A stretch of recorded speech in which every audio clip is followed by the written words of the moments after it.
বনি ইসরায়েলের মধ্যে তিনজন লোক ছিল, একজন অন্ধ, একজন কুষ্ঠরোগী এবং একজন টাকপড়া।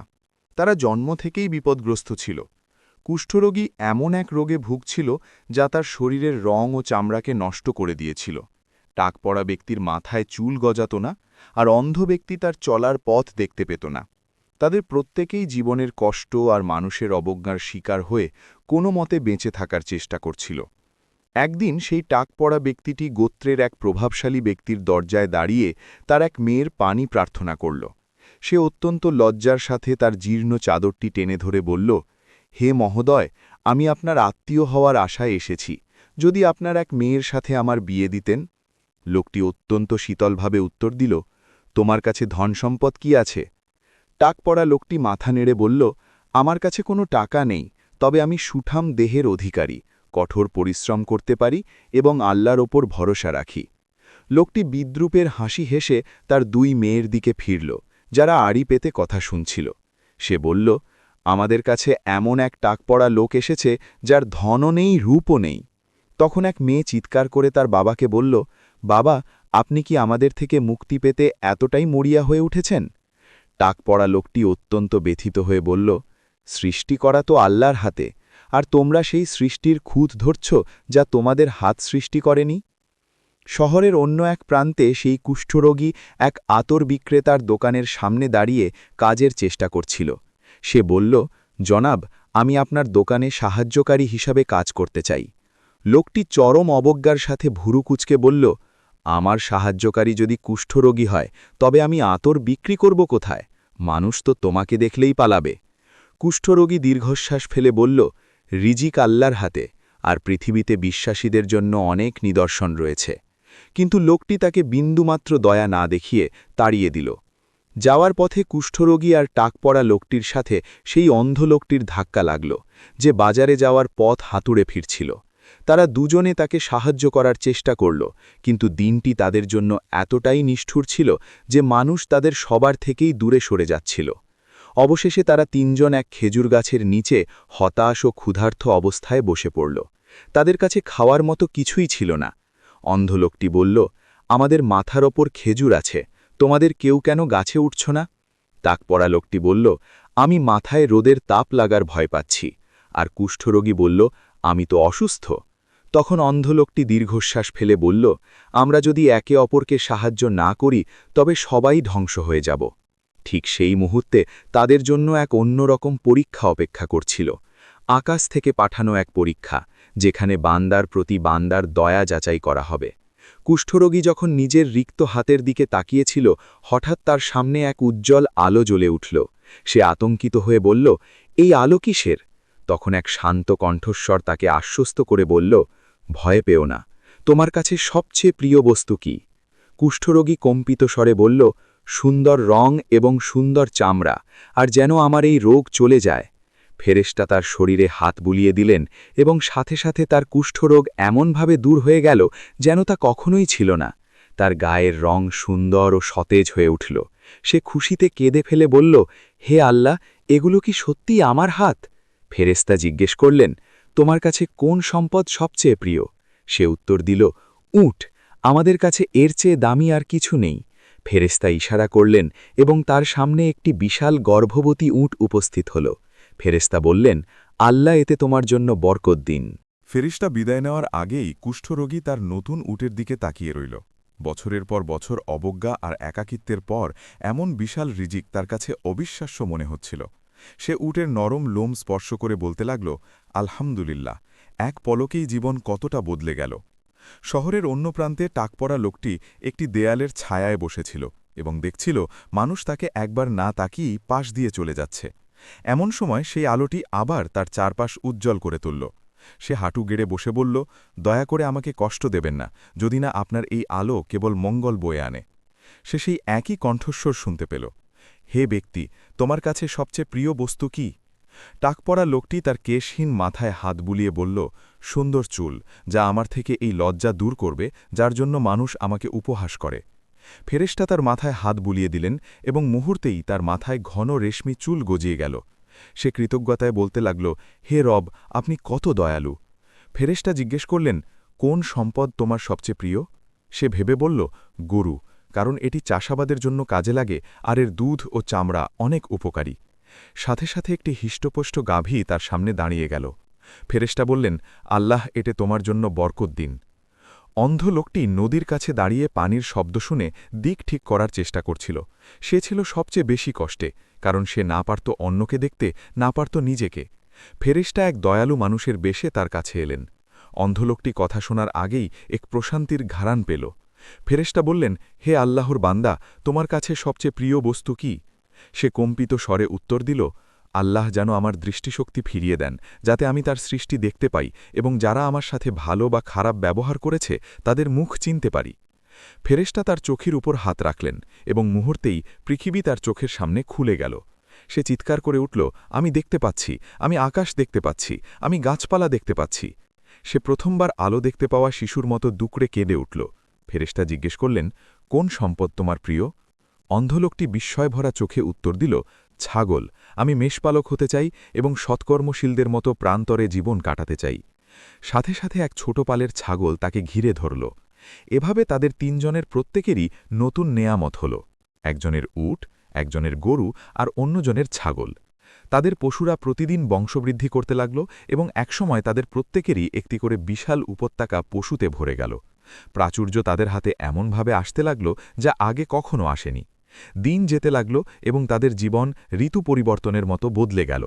কুষ্ঠরোগী এখন আর কুষ্ঠরোগী নয়, তাকপরা ব্যক্তিটি রেশমি চুলের অধিকারী সুদর্শন পুরুষ, আর অন্ধ ব্যক্তিটি দৃষ্টি ফিরে পেয়ে কৃতজ্ঞ হৃদয়ে দিন কাটাতে লাগল। অন্ধ ব্যক্তিটি আল্লাহর অনুগ্রহ এক মুহূর্তের জন্য ভুলে যায়নি, কিন্তু অন্য দুজন ধীরে ধীরে দুনিয়ার লোভে ডুবে যেতে লাগল। নেয়ামত বৃদ্ধির সাথে সাথেই সেই অবশ্যম্ভাবী পরীক্ষার সময় ঘনিয়ে এল, এমন এক পরীক্ষা যা কৃতজ্ঞ আর অকৃতজ্ঞের মধ্যে পার্থক্য করে দেবে। কয়েক বছর কেটে গেল, তাদের সম্পদ অনেক বেড়ে গেল এবং সমাজে তাদের প্রতিপত্তি তৈরি হল। কিন্তু সব হৃদয় এক রকম হয় না। কারো হৃদয় কৃতজ্ঞতায় সতেজ হয়, আবার কারোর হৃদয় প্রাচুর্যের মাঝেও শুকিয়ে যায়। সেই কুষ্ঠরোগী, যে এখন আর রোগী নয়, সে শহরের প্রান্তে এক বিশাল প্রাসাদ বানাল এবং তার প্রাঙ্গণ হাজার হাজার উঁটে পূর্ণ হয়ে গেল। সে প্রায়ই তার প্রাসাদের দরজায় দাঁড়িয়ে নিজের সম্পদ দেখত, কিন্তু সে সেই প্রথম দিনটির কথা ভুলে গেল যখন ফেরেশতা তার শরীরে হাত বুলিয়েছিলেন। সে সেই প্রথম আনন্দের অশ্রুর কথা ভুলে গেল। এক রুদ্রোজ্জ্বল সকালে ফেরেশতা আবার আবির্ভূত হলেন, তবে এবার একজন দরিদ্র কুষ্ঠরোগীর বেশে। জীর্ণ পোশাকে লাঠিতে ভর দিয়ে তিনি প্রাসাদের সামনে এসে আর্তনাদে ডাকলেন, ওহে উটের মালিক, যাকে আল্লাহ সুন্দর রং আর চামড়া দিয়েছেন, আপনার কাছে কি একটি উট পাওয়া যাবে, যা দিয়ে আমি আমার সফর শেষ করতে পারি? আমার সব পথ বন্ধ হয়ে গেছে। কুষ্ঠরোগী এক উদ্ধত ধনির বেশে প্রাসাদের দরজা দিয়ে বেরিয়ে এলো এবং ঘৃণা ভরে আগন্তুকের দিকে তাকিয়ে বলল, কি চাও, জলদি বলো, ভিক্ষুকদের পেছনে নষ্ট করার মতো সময় আমার নেই। আগন্তুক ধীর স্বরে বললেন, যিনি আপনাকে এই সম্পদ দিয়েছেন তার দোহাই দিয়ে বলছি, আমাকে একটি উট দিন, যাতে আমি গন্তব্যে পৌঁছতে পারি। মুহূর্তের জন্য লোকটির মন কেঁপে উঠল, কিন্তু অহংকার তাকে গ্রাস করে নিল। সে বলল, কিসের উট? তুমি কি মনে করো আমি কোনো গুপ্তধনের মালিক? এই সম্পদ আমি আমার বাপদাদার থেকে উত্তরাধিকার সূত্রে পেয়েছি। দূর হও এখান থেকে। ফেরেশতা দীর্ঘক্ষণ তার দিকে তাকিয়ে থেকে গম্ভীর স্বরে বললেন, তুমি যদি মিথ্যেবাদী হও, তবে আল্লাহ যেন তোমাকে আগের অবস্থায় ফিরিয়ে দেন। সাথে সাথে সে অনুভব করল তার চামড়া উঠে যাচ্ছে এবং তার হাতে সেই পুরনো কুষ্ঠরোগ ফিরে এলো। সে চিৎকার করে ভেঙে পড়ল, কিন্তু কেউ তাকে সাহায্য করতে এলো না। একই ঘটনা ঘটল সেই টাক পড়া ব্যক্তির সাথেও, যে এখন অনেক গরু আর সম্পদের মালিক। ফেরেশতা এক দরিদ্র টাক পড়া ব্যক্তির বেশে জীর্ণ পোশাকে তার কাছে এলেন এবং বললেন, হে গরুর মালিক, যিনি আপনাকে সুন্দর চুল দিয়েছেন, তার দোহাই দিয়ে একটি গরু চাইছি, যা দিয়ে আমি জীবিকা নির্বাহ করতে পারি। লোকটি উপহাস করে মাথা নেড়ে বলল, যাও এখান থেকে, আমি তোমাকে চিনি না, এই সম্পদ আমি আমার বাপদাদার থেকে পেয়েছি। ফেরেশতা বললেন, যদি তুমি মিথ্যেবাদী হও, তবে তুমি যা ছিলে আল্লাহ যেন তোমাকে সেই অবস্থায় ফিরিয়ে দেন। অমনি তার মাথার চুল শুকনো পাতার মতো ঝরে পড়তে লাগল এবং সে আগের মতো টাক পড়া হয়ে গেল। এবার সেই অন্ধ লোকটির পরীক্ষার পালা, যে এখন অনেক ছাগলের মালিক। ফেরেশতা এক অন্ধ দরিদ্র ব্যক্তির বেশে লাঠিতে ভর দিয়ে পথ খুঁজে খুঁজে তার কাছে এলেন এবং বললেন, হে আল্লাহর বান্দা, যিনি তোমার দৃষ্টি ফিরিয়ে দিয়েছেন, তার দোহাই দিয়ে একটি ছাগল চাচ্ছি, যা আমার সফরে উপকারে আসবে। এই কথা শোনা মাত্র লোকটির চেহারা বদলে গেল এবং তার সেই মুহূর্তের কথা মনে পড়ে গেল যখন প্রথমবার তার চোখে আলো এসেছিল। সে আগন্তুকের কাছে গিয়ে বিনম্র স্বরে বলল, আপনার যা ইচ্ছা নিয়ে নিন এবং যা ইচ্ছা রেখে যান। আল্লাহর কসম, আল্লাহ আমাকে যা দিয়েছেন তা থেকে আজ আমি আপনাকে কিছুই মানা করব না। এই সম্পদ আল্লাহরই, আর আমি তার এক দরিদ্র বান্দা মাত্র। ফেরেশতা মুচকি হাসলেন এবং তার সেই নুরানি রূপে প্রকাশ পেয়ে বললেন, তোমার সম্পদ তোমার কাছেই রাখো। তোমাদের পরীক্ষা নেওয়া হয়েছিল, আল্লাহ তোমার ওপর সন্তুষ্ট হয়েছেন এবং তোমার দুই সঙ্গীর ওপর অসন্তুষ্ট হয়েছেন। লোকটির হৃদয় ভক্তি ও শ্রদ্ধায় ভরে গেল এবং সে হাঁটু গেড়ে বসে কৃতজ্ঞতায় কাঁপতে লাগল। এভাবেই তিনজনের পরীক্ষা শেষ হল। যে দুনিয়ার সাথে নিজের অন্তর বেঁধেছিল সে ধ্বংস হল, আর যে আল্লাহর সাথে সম্পর্ক রেখেছিল সে রক্ষা পেল। কিন্তু আমাদের গল্প এখানেই শেষ নয়, এটি অন্য এক সময় চলে যায়, যেখানে আরও দুজন ব্যক্তির দেখা মেলে। একজন সম্পদে বাড়লেও কৃপণতায় ডুবে যায়, আর অন্যজন দরিদ্র হয়েও আল্লাহর সান্নিধ্যে থাকে। এক সবুজ শ্যামল শহরের উপকণ্ঠে দুটি বাগান ছিল। প্রথমজন ছিল এক ধনী ব্যক্তি, যে তার বাবার থেকে বিশাল বাগান উত্তরাধিকার সূত্রে পেয়েছিল, যেখানে প্রচুর ফল আর স্বচ্ছ পানির নহর বইত। দ্বিতীয়জন ছিল এক দরিদ্র ব্যক্তি, যে দিনমজুর হিসেবে কাজ করত এবং আল্লাহর উপর বিশ্বাস ও সন্তুষ্টিতে তার হৃদয় ভরপুর ছিল। সেই ধনী ব্যক্তি প্রতিদিন অহংকারের সাথে তার বাগানে প্রবেশ করত এবং ফল দেখে গর্ব করে বলতো, এই বাগান আমি নিজের হাতে তৈরি করেছি এবং এটি কখনো ধ্বংস হবে না। আমি কি দারিদ্র্যকে ভয় পাই? কখনো না। আমার সম্পদ অজেয়। সে প্রায়ই সেই দরিদ্র প্রতিবেশীকে দেখে বিদ্রূপ করে বলতো, দেখো হে লোক, এই বাগান কখনো শেষ হবে না এবং সময় একে স্পর্শ করতে পারবে না। আমি তোমার চেয়ে সম্পদে ও লোকবলে অনেক বেশি শক্তিশালী। কিন্তু দরিদ্র লোকটি রেগে না গিয়ে বিনয়ের সাথে বলতো, তুমি কি সেই রবকে বিশ্বাস করো না, যিনি তোমাকে সৃষ্টি করেছেন এবং রিজিক দিয়েছেন? তুমি যদি মনে করো এই সম্পদ তোমার পরিশ্রমের ফল, তবে ভাবো তো, শক্তি কে দিয়েছে, বৃষ্টি কে পাঠিয়েছে, জমি থেকে গাছ কে বের করেছে? আল্লাহর প্রশংসা করো এবং তার নেয়ামত অস্বীকার করো না। ধনী লোকটি উপহাস করে হেসে তার কাঁধে চাপড় দিয়ে বলল, আমি তোমার আল্লাহকে ভয় পাই না। যদি কেয়ামত বলে কিছু থাকেই, তবে সেখানেও আমার এর চেয়ে ভালো কিছু মিলবে। আল্লাহ তো আমাকে ভালোবাসেন, নয়তো এত সম্পদ কেন দিলেন? দরিদ্র লোকটি বিষণ্ণ মনে তার দিকে তাকিয়ে থাকত, যেন দেখছে কেউ এক গভীর গর্তের দিকে এগিয়ে যাচ্ছে। সে তাকে সতর্ক করে বলল, তুমি যখন তোমার বাগানে প্রবেশ করো তখন অন্তত বলো, মাশা আল্লাহ, লা কুওয়াতা ইল্লা বিল্লাহ। আল্লাহ যা চেয়েছেন তাই হয়েছে। আল্লাহর সাহায্য ছাড়া কোনো শক্তি নেই। তুমি যদি আজ আমাকে তোমার চেয়ে সম্পদে ও সন্তানে কম দেখো, তবে আমার রব আমাকে তোমার চেয়ে ভালো কিছু দিতে সক্ষম এবং তোমার বাগানে আসমানি দুর্যোগ পাঠিয়ে একে এক ধূলিময় প্রান্তরে পরিণত করতেও সক্ষম। ধনী লোকটি কাঁধ নাচিয়ে হেসে হেসে চলে গেল। এক রাতে, এমন এক অন্ধকার রাত যা আগে কখনো দেখা যায়নি, এক প্রবল ঝড় এলো। বাতাসের শব্দ মনে হচ্ছিল যেন অন্ধকারে ঘোড়া দৌড়াচ্ছে। আকাশ থেকে বিদ্যুৎ চমকাতে লাগল। মুহূর্তের মধ্যে শান্ত পরিবেশ এক প্রলয়ঙ্কারী রূপ নিল এবং সেই ধনী ব্যক্তির বাগানটি ঝড়ের কবলে পড়ল। সকালে লোকটি রাগে ঘর থেকে বের হল এটা দেখতে যে তার ঘুমে কে ব্যাঘাত ঘটাল, কিন্তু সে তার বাগানের সামনে গিয়ে স্তম্ভিত হয়ে দাঁড়িয়ে রইল।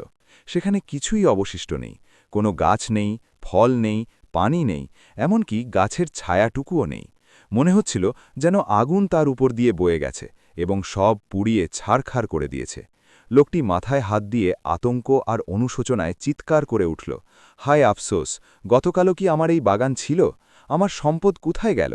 এত গৌরবের পর এই ধ্বংস কেন? সে মাটিতে বসে বহু বছর পর ডুকরে কাঁদতে লাগল। তার সেই দরিদ্র বন্ধুটি তার কাছে এলো। তার চোখে বিদ্রোহ ছিল না, বরং ছিল দয়া। সে পরম মমতায় বলল, এটিই আল্লাহর ওয়াদা। মানুষ যখন সীমা লঙ্ঘন করে তখন এমনটাই হয়। তুমি বলতে এটি কখনো ধ্বংস হবে না, অথচ দেখো এটি শেষ হয়ে গেছে।